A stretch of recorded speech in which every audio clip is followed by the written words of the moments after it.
হয় সাগর পানি দিয়ে। আসসালামু আলাইকুম সম্মানিত ভিউয়ার্স, আজকে আমি চলে আসলাম লবণ চাষ কিভাবে করা হয়। আগেকার আমরা এই দীর্ঘ 24 বছরে আমার জীবনে আমি সারা জীবন লবণ খেয়ে এসেছি, কিন্তু কিভাবে লবণটা তৈরি হয় আমি আদৌ জানতাম না।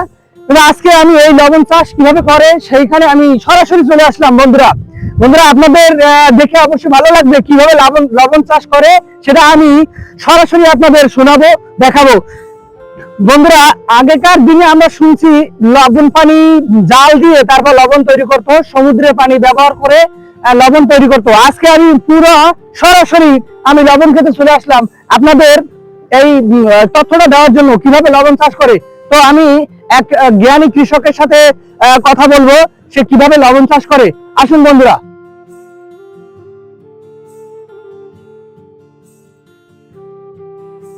আসসালামু আলাইকুম ভাই। আসসালামু আলাইকুম। ওয়ালাইকুম আসসালাম। ভাই আপনি কেমন আছেন? ভালো আছি। আপনি ভালো আছেন? জি আলহামদুলিল্লাহ, আমি খুব ভালো আছি।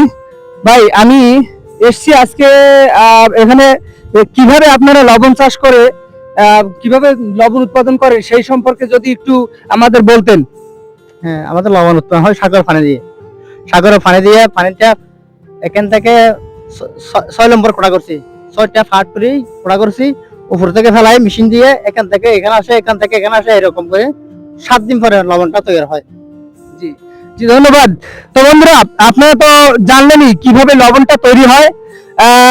আমরা সবসময় লবণ খাই, কিন্তু আমাদের আসলে কৌতূহল ছিল, বিশেষ করে আমার কৌতূহল ছিল কিভাবে লবণ তৈরি হয়।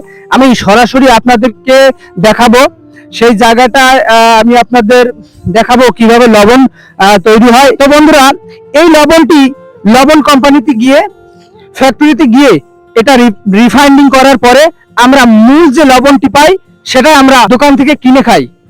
তো বন্ধুরা, আজ এ পর্যন্ত। ভালো থাকবেন, সুস্থ থাকবেন। আল্লাহ হাফেজ।